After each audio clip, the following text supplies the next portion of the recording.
Ladies and gentlemen, help me welcome to the stage Miss Davina Jones.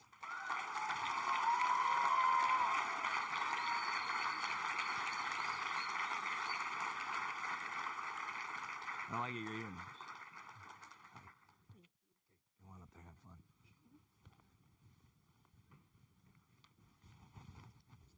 Thank you, Rick. Good morning, everybody.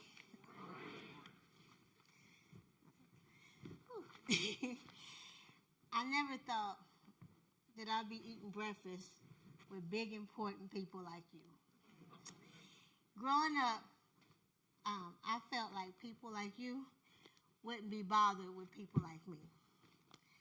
And unfortunately, I taught my children the same thing. But thanks to people I've met at back of my feet, I was able to tell them that I was wrong. By walking and talking with people back on my feet, they made me feel important. But let me back up a little bit. Like Rhett said, I served in the U.S. Army for 5 years. I joined the Army, well, because my mom made me, since I didn't know what else I wanted to do. But it was one of the best decisions I've ever made.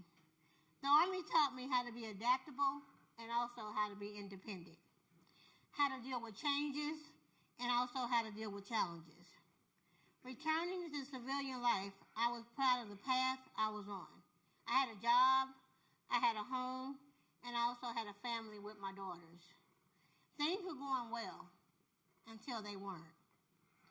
Somewhere along the way, I lost sight of those lessons, and I also lost sight of God, what God created me to be. I became a stereotype. I became an addict, living in a shelter. I couldn't remember what happy was like, and I couldn't even see what was possible for me. I started losing myself bit by bit when I tried crack for the first time. I became hooked.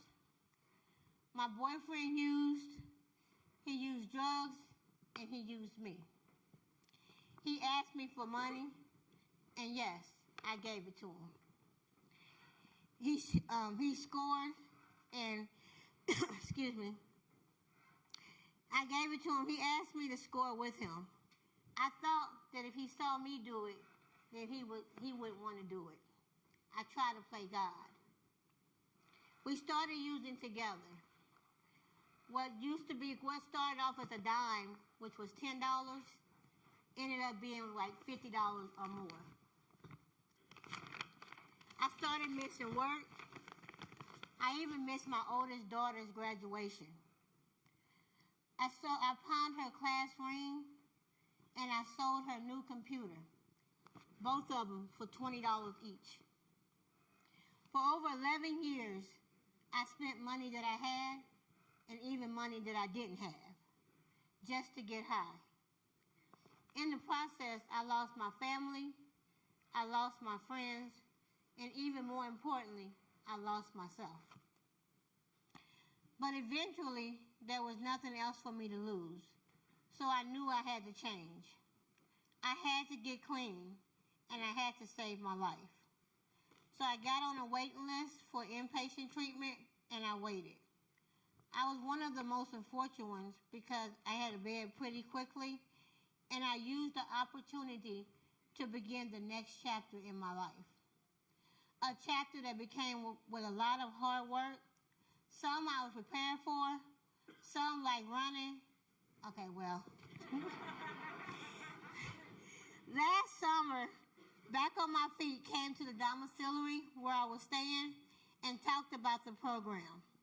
They talked about how they could help with jobs and housing, how we could earn running shoes and other awards by showing up and running in the mornings. I wasn't sure about all this, but I was willing to try. The first morning I came out to the run, I really didn't know what to expect. Would anyone be just like me? Would they like me? Would they care that I showed up? Or would they care if I didn't? Would they judge me? And you know, they really could judge me. I felt vulnerable, and I really was scared. The first morning, everyone people that looked like me, and people who didn't. All different types of people gathered in a tight circle with our arms around each other and said the Serenity Prayer.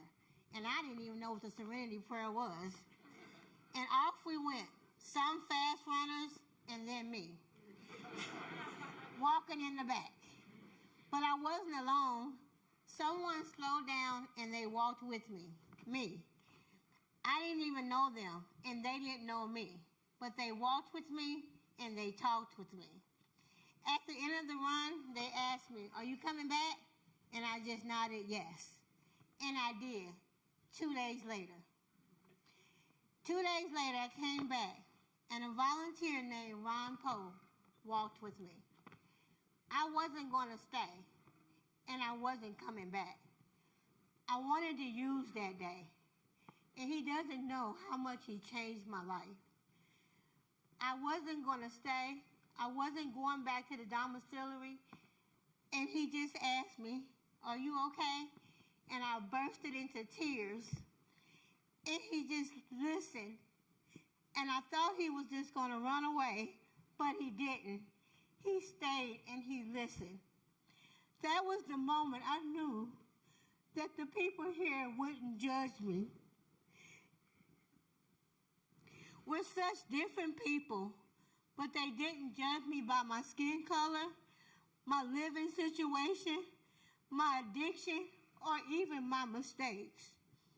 They saw what I was capable of, even when I couldn't see it myself. These people believed in me when I didn't believe in myself. How do I know? Because they told me so. You guys don't even know. You didn't even have to do any of this, but you choose to. And for that, I am truly, truly grateful. I'm sorry. At back on my feet, I can truly be myself. I can become my best self. Fear of failure doesn't even exist at back on my feet. I never saw myself running. I always told them, "Y'all never get me running." But a couple weeks ago at the Carmel Marathon, I tried it, and I did it. I saw the 3-mile sign near the end of the race. I took a deep breath, and I ran.